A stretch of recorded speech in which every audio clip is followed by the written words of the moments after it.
नमस्कार सबको, स्वागत है आपका बुंदेली पेज वाला के इस खास पेशकश में। दोस्तों आपको आज बताएंगे कि कोलकाता में जो टेली डॉक्टर केस हुआ है उसके बारे में पूरी जानकारी देंगे और बताएंगे कैसे घटना हुआ है। पूरी जानकारी के लिए हमारे साथ बने रहिएगा, क्योंकि इस पूरी बात रिपोर्ट में आपको हर एक पहलू पर बात करेंगे और हर एक पहलू पर आपको विस्तार से जानकारी देंगे। दोस्तों आपको पता होगा कि कोलकाता में टेली डॉक्टर के साथ रेप हुआ, मर्डर हुआ, जिसके बाद देश सड़कों पर आ गया। घटना की विवश थी कि लोगों को दिल्ली में हुए निर्भया रेप कांड की याद दिला गया।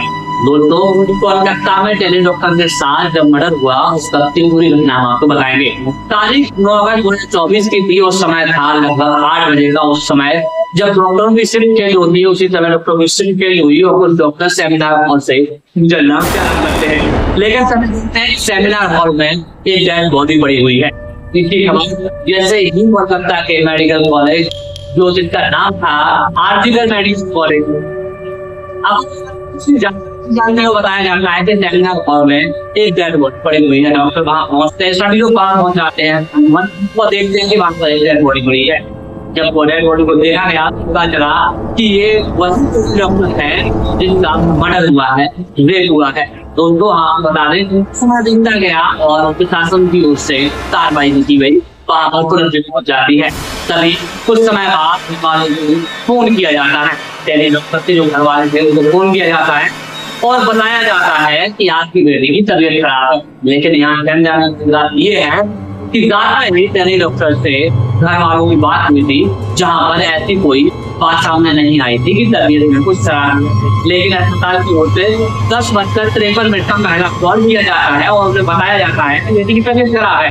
लेकिन घर वालों को अंदेशा हो जाता है इस बात पर और दोबारा से वो उसी नंबर पर कॉल करते हैं जिस नंबर से उन्हें कॉल आया हुआ था, लेकिन कोई भी व्यक्ति उस कॉल को रिसीव नहीं करता है। कुछ समय बाद दोबारा घर वालों की बात जाता है और बताया जाता है कि आपकी बेटी ने हत्या कर ली। ये बात घर वाले घबरा जाते हैं और सोचने लगते हैं कि रात में जब बात हुई तब सब कुछ ठीक था और अभी जो खबर मिल रही है ये कैसे हो सकता है। देखते हैं जब बॉडी को उन्हें देखना समझ जाते हैं कि यार हत्या नहीं बल्कि सोची समझी साजिश है, मर्डर किया गया है। जब तक बोलते हैं तब तक एक वर्ष देश में आपकी तरफ फैल जाती है और सब लोग सड़कों पर आ जाते हैं और सब लोग विरोध प्रदर्शन करने लगते हैं। सोचने वाली बात है जब हमारे वहां पहुंचते हैं और बेटी की लाश देखते हैं तो बेटी की लाश पर कपड़े बहुत बचे हुए थे और शरीर पर जगह घाव के निशान भी थे। साथ ही हम आपको यहाँ बता रहे हैं, याद दिलाते हैं कि जो टेली डॉक्टर थी उसकी गर्दन की हड्डी हुई टूटी हुई थी। जब माता पिता बाहर पहुंचते हैं तो डॉक्टरों से कहते हैं कि आपने हमें झूठी खबर क्यों दी। आपको बताते हैं घर वालों की रात में 11 बजे बेटी से बात हुई थी और उन्हें पता था कि बेटी ऐसा नहीं कर सकती, लेकिन घर वाले मेडिकल कॉलेज वालों पर आरोप लगाते हैं और कहते हैं कि आप बात को दबा रहे हैं। बातें यही खत्म नहीं होती है, लोग सीबीआई जांच की मांग करने लगते हैं।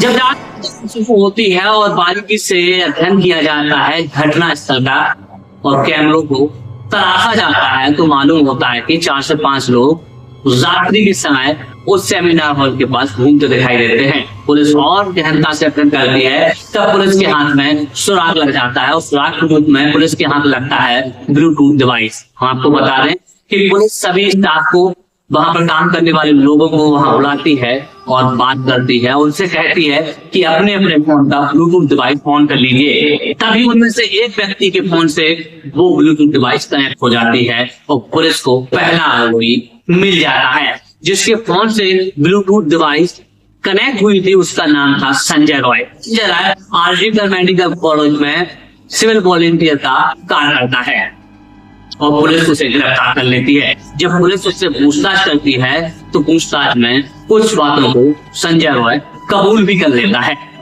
इधर पुलिस और हॉस्पिटल के रवैये पर सुप्रीम कोर्ट नाराजगी जताता है और 22 अगस्त को पहली इस केस की सुनवाई होती है, जहां पर कोर्ट ममता सरकार को, हॉस्पिटल प्रशासन को, पुलिस प्रशासन को कड़ी फटकार लगाता है और कई सवाल इन लोगों से पूछता है। उधर में सीबीआई कहता है कि क्राइम सीन से छेड़खानी हुई है। इधर कोर्ट हड़ताल लगाता है और पूछता है कि 10 बजे खबर मिलती है, 7 बजे बॉडी का पोस्टमार्टम होता है और अंतिम संस्कार भी कर दिया जाता है। लेकिन 11:45 पर FIR होती है।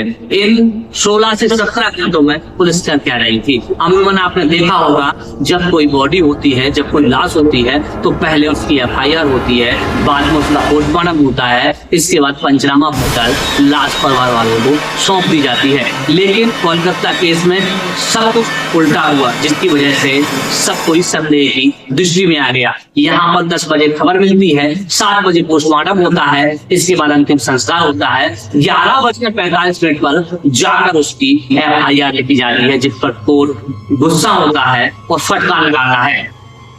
साथी को पूछती है कि FIR में आखिर इतनी देरी कैसे हो गई, पहले FIR क्यों नहीं हुई? कोर्ट ने इस बारे में सख्ती दिखाते हुए पुलिस से, प्रशासन से इस बात को कहा है कि FIR करने में इतनी देरी कैसे हुई। आपको हम दोबारा वही चीज बता रहे हैं जो पहले भी आपको बताया है कि 10 बजे खबर मिलती है, 7 बजे पोस्टमार्टम होता है, इसके बाद अंतिम संस्कार कर दिया जाता है, 15 से 17 घंटे निकल जाते हैं, उसके बाद FIR होती है। तो सरकार भी इसके घेरे में आ जाती है। ममता सरकार अपने ही लिए प्रोटेस्ट करती है और भीड़ में जाती है, शामिल होती है ममता सरकार। ममता बनर्जी खुद जाती है, आंदोलन कर रहे डॉक्टरों के साथ, उनके साथ आंदोलन करती हैं। लेकिन यहाँ पर एक बात समझ नहीं आती है कि ममता सरकार आखिर किसके लिए आंदोलन में शामिल हुई थी, किसके लिए प्रोटेस्ट कर रही थी।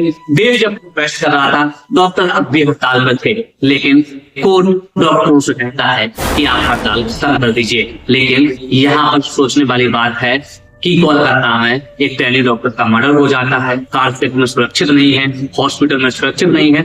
ऐसा ही नहीं है कि कोलकाता अकेले में ऐसा हुआ, इसके बाद भी देश में कोलकाता केस के बाद कई घटनाएं सामने आई जहां पर रेप हुआ, जहां पर छेड़खानी हुई। तो देश में कानून क्या? आप सोचने वाली बात आपको यहाँ पर ये होगी कि देश में जो सरकार ने कानून बनाए हैं महिलाओं के लिए, क्या वो सुरक्षित नहीं है? अपराधियों के मन में डर नहीं है, पुलिस का डर नहीं है, क्या नहीं है? ऐसी बातें आए दिन क्यों सामने आती हैं? सोचना होगा आपको। हड़ताल करना, आंदोलन करना, प्रोटेस्ट करना अपनी जगह पर सही है, लेकिन सरकार को यहाँ पर सख्ती करनी चाहिए। महिलाओं के लिए कुछ और कानून बनाने चाहिए, कुछ और सख्त कानून बनाने की आवश्यकता आज हमारे देश को है। दोस्तों, आपको पता होगा निर्भया कांड दिल्ली में हुआ था, तब भी देश सड़कों पे आया था। आज कोलकाता में हुआ है, तब भी देश सड़कों पे आया है। कुछ मामले ऐसे भी हैं जो सामने नहीं आते हैं, जो FIR जिनकी नहीं होती है, वो महिलाओं के साथ बराबर ये तरीके की घटनाएं आए दिन हो रही हैं, समाचारों में आए दिन प्रकाशित हो रही हैं, जिसको देखकर शर्म आता है। लगता है कि देश में महिलाएं सुरक्षित नहीं है। दोस्तों, कोर्ट ने तो अपनी टिप्पणी कर दी और अगली सुनवाई जो है कोलकाता मर्डर केस के बारे में 5 सितंबर को होगी। लेकिन उससे पहले इस बीच में हमें सोचना होगा, हमें आपको सोचना होगा कि आज हमारी मानसिकता कहाँ जा रही है, किस ओर आज का आदमी जा रहा है, किस ओर लड़का जो अपना युवा है जा रहा है, कहाँ क्या हो रहा है। इस बारे में हमें जरूर सोचना होगा, क्योंकि नहीं सोचेंगे तो कहीं ना कहीं ये घटनाएं कम होने वाली तो नहीं है, बढ़ने वाली जरूर है। देश में लगातार इस तरह की घटनाएं देश को शर्मसार करती हैं और लोग अपने काम पर नहीं जाते, हड़ताल करने लगते हैं, जिससे जो लोग हैं, बेगुनाह लोग हैं, उन्हें परेशानियों का सामना करना पड़ता है। डॉक्टर हड़ताल पर है, तो इससे स्वास्थ्य व्यवस्थाएं अपनी चरमरा रही है, स्वास्थ्य व्यवस्थाएं खराब हो रही है, लोगों को इलाज नहीं मिल पा रहा है। हमारा भी डॉक्टर से अनुरोध है कि आप लोग काम पे आइए, दोबारा से काम करिए और सरकार आपके लिए जितना जो कुछ हो सकता है कार्य करेगी। कोर्ट के अनुसार एक SIT गठित कर दी गई है डॉक्टरों की सुरक्षा के लिए, इस तरह की घटना भविष्य में ना हो। हम यही सब अनुरोध करेंगे और लोगों से भी कहेंगे इस तरह की घटनाओं को प्रोत्साहन ना दें, इस तरह की घटनाओं में शामिल ना हो। आज का युवा हमारा भटक रहा है, आप लोग भी इस बारे में जरूर गौर करिएगा। जानकारी जो हमारे पास थी वो हमने आपको बता दी है। जानकारी लगी आपको कैसी है, कमेंट करके जरूर बताइएगा और देश में हो रही घटनाओं के बारे में एक बार जरूर सोचिए। धन्यवाद।